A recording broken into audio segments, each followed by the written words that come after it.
안녕하세요. 고경란 전도사입니다. 날마다 말씀과 함께 오늘의 본문은 요한복음 3장 22절에서 36절입니다.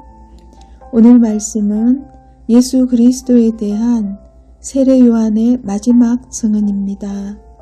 요한복음 1장에서 자신은 주의 길을 곧게 하기 위해 광야에서 외치는 자의 소리에 불과하고 주님의 신발끈을 풀기도 감당하지 못한다고 하며 보라 세상 죄를 지고 가는 하나님의 어린 양이라며 증언했습니다.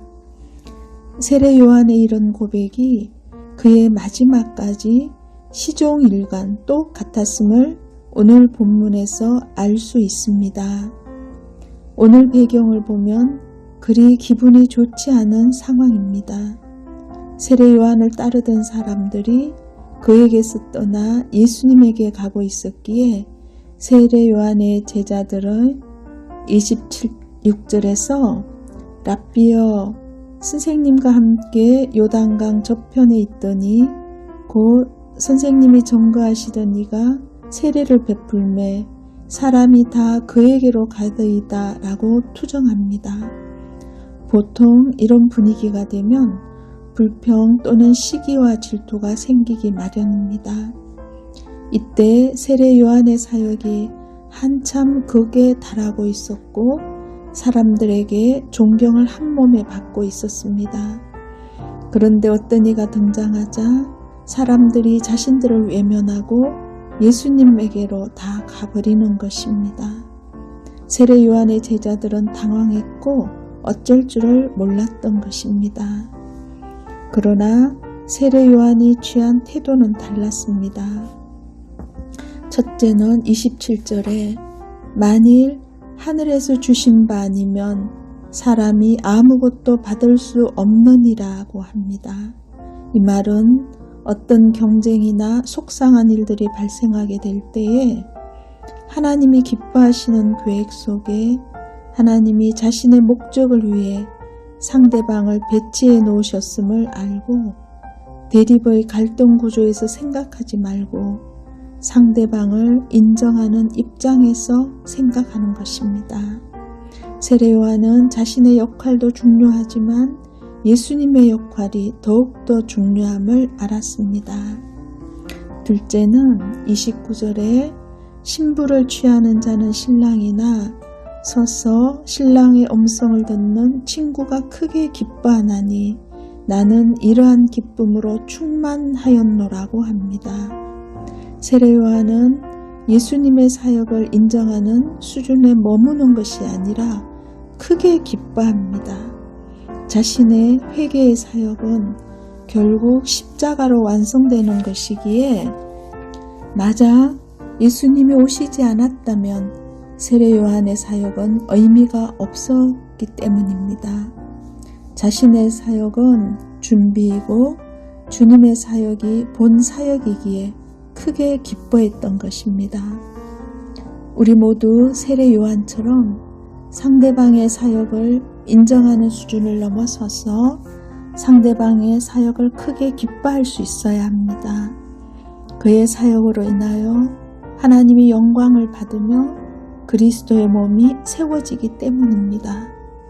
셋째는 30절의 그는 흥하여야 되겠고 나는 쇠하여야 하리라고 합니다. 크게 기뻐하는 수준에 머무는 것이 아니라 갈등과 소외감조차도 느끼지 않도록 근본적인 육신적인 생각들을 아예 잘라버렸습니다. 그래서 상대에 대해 시기하고 질투하려는 마음조차 갖지 않는 것입니다. 오직 주님만을 높이는 것입니다. 마지막으로 네 번째입니다. 여기에서 세례 요한의 진가가 나타납니다. 이제는 세례 요한이 자신들의 제자들을 예수님에게 향하게 합니다. 그래서 세례 요한은 예수님을 자세히 소개하고 자신의 제자들로 하여금 예수님을 믿게 했던 것입니다. 세례 요한은 예수님에 대해서 36절에 아들을 믿는 자에게는 영생이 있고 아들에게 순종하지 아니한 하는 자는 영생을 보지 못하고 도리어 하나님의 진노가 그 위에 머물러 있느니라고 하며 예수님이 구원의 기준이 됨을 강조하고 있습니다.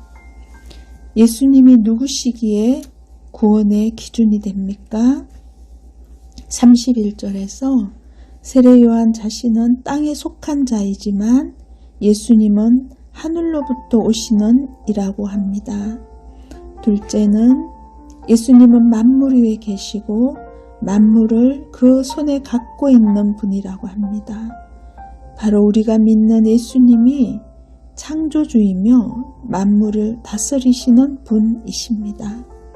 셋째는 34절에서 하나님이 보내신 이요 성령 충만한 가운데 하나님의 말씀을 하시는 분입니다. 세례요한은 자신은 광야에서 외치는 소리라고 한 반면에 예수님은 하나님의 말씀을 하시는 말씀이 육신이 되어 이 땅에 오신 분이시기에 영생을 주시는 분이라는 것입니다. 세례요한의 이런 모습은 그가 영광의 주를 보았기 때문에 가능했을 것입니다.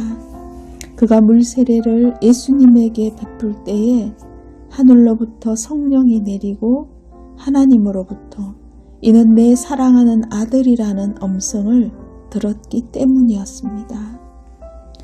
세례요한이 예수님에 대해 시종일관 동일한 고백을 할 수 있었던 것은 그가 주님에 대해서 올바른 지식을 가졌기 때문이었습니다. 오늘날 우리들의 신앙생활을 돌아보면 너무나 개인 중심이고 자신의 필요만을 채우려고 하는 것은 주님에 대한 바른 지식을 가졌다고 볼 수는 없습니다. 자신의 명예나 자신의 이름을 위해 일하는 것이 아니라 교회를 세우고 하나님 나라를 확장하는 일에 쓰임을 받아야 할 것입니다.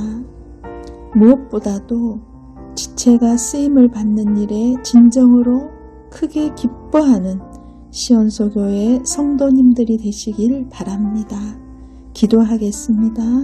하나님 아버지, 세례요한이 어떤 환경이나 상황에서도 예수님에 대한 증언과 고백이 시종일관 동일했던 것처럼 우리들도 예수님에 대해 바르게 알아서 예수님만을 높이는 삶이 되도록 도와주옵소서. 예수님의 이름으로 기도드립니다. 아멘.